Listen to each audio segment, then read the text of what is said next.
So you live in beautiful Boca Raton, and you're looking for a great dog trainer? Perfect. We're going to walk through exactly how to find a pro who's the right fit for your dog, your goals, and of course, your lifestyle here.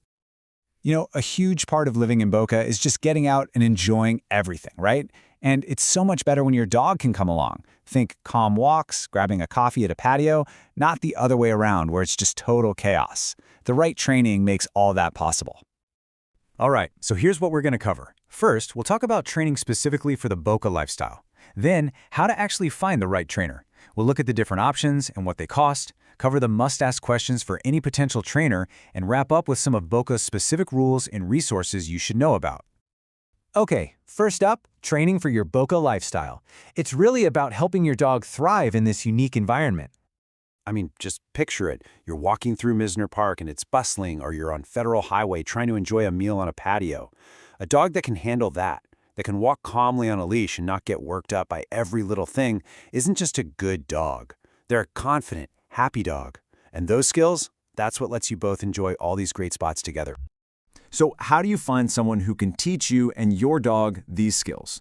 Let's get into what to look for in a qualified professional. This really gets to the heart of it. Two things are key here: positive reinforcement and realistic goals.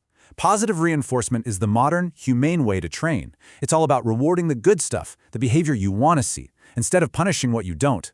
It builds an incredible bond of trust, and honestly, it's just way more effective than old-school fear-based methods. Okay, so you're going to see a bunch of letters after trainers' names. CPDTK is a really common one. All it means is that the trainer has passed a serious, standardized test on things like how dogs learn, how to teach, and general dog care. It's a good baseline that tells you they've put in the work and know their stuff.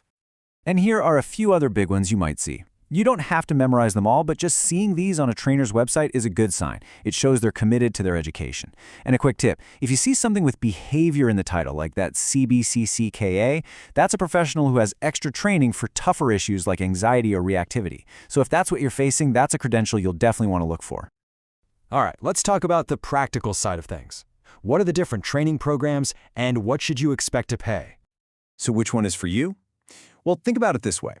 In-home training is perfect for stuff that happens at home.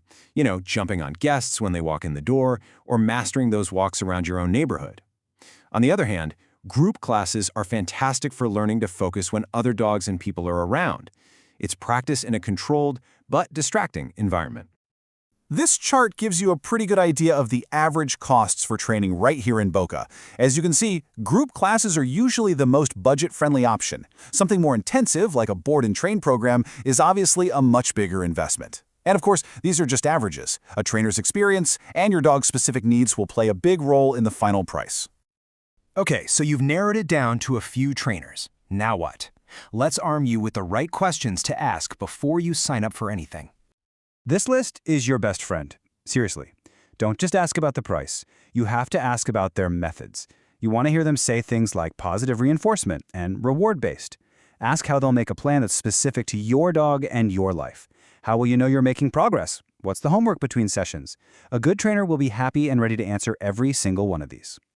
Okay, last section. Let's bring all this training into the real world and talk about some local rules and great spots where you can practice.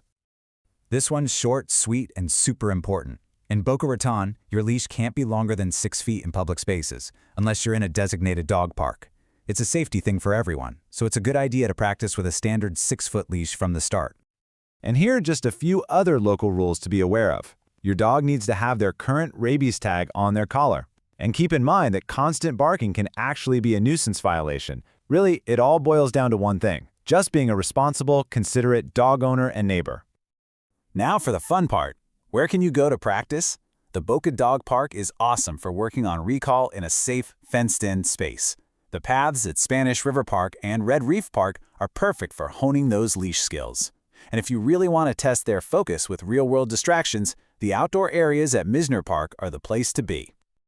So once you have that training in place, what's that first totally stress-free adventure going to be? Because that's what this is all about, right? It's not just about having an obedient dog, it's about opening up your life here in Boca. It means your dog can be a true part of your family, at home, out in the neighborhood, and enjoying all the amazing spots this city has to offer. Best of luck with your search.